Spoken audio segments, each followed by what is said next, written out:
वालेकुम रहमतुल्लाहि व बरकातुहू। सूरतुल बक़रा आयत नंबर 40। आऊज़ु बिल्लाहि मिनश शैतानिर रजीम।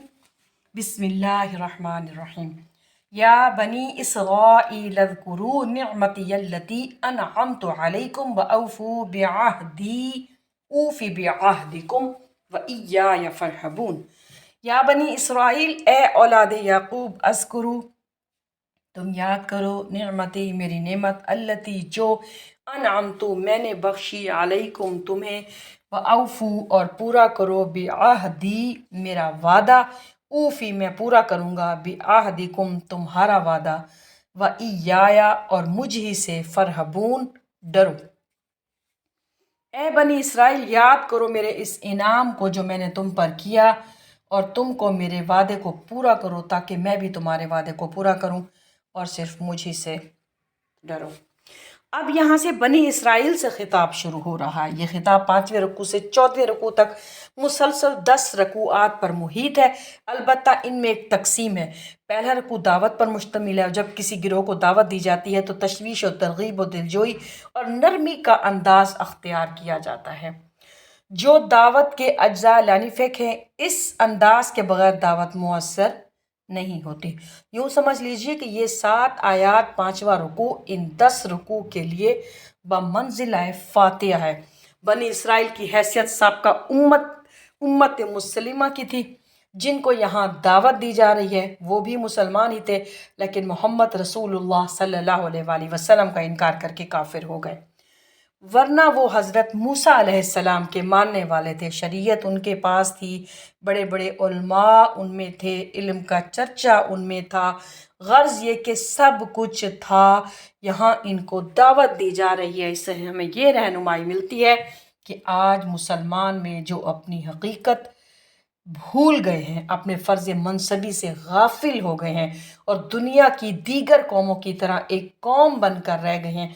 अगर कोई एक दाई गिरोह खड़ा हो तो जाहिर बात है सबसे पहले इसी उम्मत को दावत देनी होगी, इसलिए कि दुनिया तो इस्लाम को इसी उम्मत के हवाले से पहचानेगी। इनके फिजिशियन हील्स सेल्फ, पहले ये खुद ठीक हो और सही इस्लाम का नमूना पेश करे तो दुनिया को दावत दे सके। और आओ देखो, ये है इस्लाम। चुनाचे इनको दावत देने का जो इसलूब होना चाहिए वो इस इसलूब का अक्स होगा जो इन 7 आयात में हमारे सामने आएगा। या बनी इसराइल अस्कुरू निअमती अल्लती अनअमतु अलैकुम। बनी इसराइल की तरकीब को समझ लीजिए कि ये मुरक्कब इजाफी है।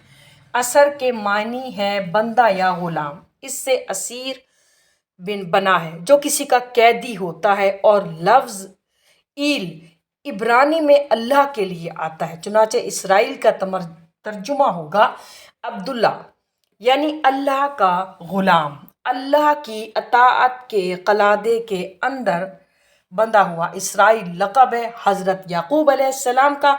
उनके 12 बेटे थे और उनसे जो नस्ल चली वो बनी इसराइल है। इन्हीं में हज़रत मूसा अलैहिस्सलाम की बासत हुई और उन्हें तौरात दी गई। फिर ये एक बहुत बड़ी उम्मत बने। कुरान मजीद के नुज़ूल के वक्त इन पर उरूज व ज़वाल के 4 अदवार आ चुके थे। 2 मरतबा इन पर अल्लाह ताला की रहमत की बारिशें हुई और इन्हें उरूज नसीब हुआ, जबकि 2 मरतबा दुनिया परस्ती, शहवत परस्ती और अल्लाह के अहकाम को पसे पुश्त डाल देने की सज़ा में इन पर अल्लाह के अजाब के कोड़े बरसे। इसका जिक्र सूरह बनी इसराइल के पहले रुकू में, इनके 15वें पारे में आएगा। इस वक्त जबकि कुरान नाजिल हो रहा था वो अपने इस ज़वाल के दौर में थे। हाल ये था कि मोहम्मद रसूलुल्लाह सल्लल्लाहु अलैहि वसल्लम की बासत से पहले इनका माबद सानी, इनके सेकंड टेम्पल भी मुनहदम किया जा चुका था। हज़रत सुलेमान अलैहिस्सलाम जो कि हैकल सुलेमानी बनाया था, जिसको ये माबद अव्वल यानी कि फर्स्ट टेम्पल कहते हैं, इसे बख्ते नसर ने हज़रत मसीह अलैहिस्सलाम से 600 साल पहले गिरा दिया था। इसे इन्होंने दोबारा तमीर किया जो माबद सानी कहलाता था। लिहाजा 70 ईस्वी में मोहम्मद अरबी सल्लल्लाहु अलैहि वसल्लम की विलादत से 500 साल पहले रूमियों ने हमला करके यरूशलेम को तबाह व बर्बाद कर दिया था, यहूदियों का कत्ल आम किया और जो माबद सानी उन्होंने तमीर किया था उसे भी मिस्मार कर दिया। जो अब तक गिरा पड़ा है, सिर्फ एक दीवार यानी कि वेलिंग वॉल बाकी है, जिसके पास जाकर यहूदी मातम और गिरिया जारी करते हैं। और अब से सहबारा बनाने वाले पर तुले हुए हैं, चुनाचा इनके माबद सालिस यानी कि थर्ड टेम्पल के नक्शे बन चुकी हैं, इसका इब्तदाई खाका तैयार हो चुका है। बहरहाल जिस वक्त कुरान नाजिल हो रहा था इस वक्त ये बहुत पस्ती में थे। इस वक्त इनसे फरमाया गया, ए बनी इसराइल ज़रा याद करो मेरे इस इनाम को जो मैंने तुम पर किया था। वो इनाम क्या है? मैंने तुमको अपनी किताब दी, नबूवत से सरफराज फरमाया, अपनी शरीयत तुम्हें अता फरमाई, तुम्हारे अंदर दाऊद और सुलेमान अलैहिस्सलाम जैसे बादशाह उठाए, जो बादशाह भी थे, नबी भी थे। वाउफ़ू बिअहदी ऊफ़ी बिअहदिकुम, बनी इसराइल से आ नबी आखिरी ज़मा हज़रत मोहम्मद सल्लल्लाहु अलैहि वसल्लम पर ईमान लाने का अहद लिया गया। तौरात में किताब इस्तिस्ना या सफ़र इस्तिस्ना के 18वें बाब की 18 और 19 में अल्लाह ताला ने हज़रत मूसा अलैहिस्सलाम से खिताब कि ये अल्फाज फरमाए हैं कि मैं इनके लिए इनके भाइयों में से तेरी मानित एक नबी बर्पा करूँगा और अपने कलाम इसके मुंह में डालूँगा, और जो कुछ मैं इसे हुक्म दूँगा वही उनसे कहेगा, और जो कोई मेरी इन बातों को जिनको वो मेरा नाम लेकर कहेगा ना सुनेगा तो मैं उनसे हिसाब लूँगा।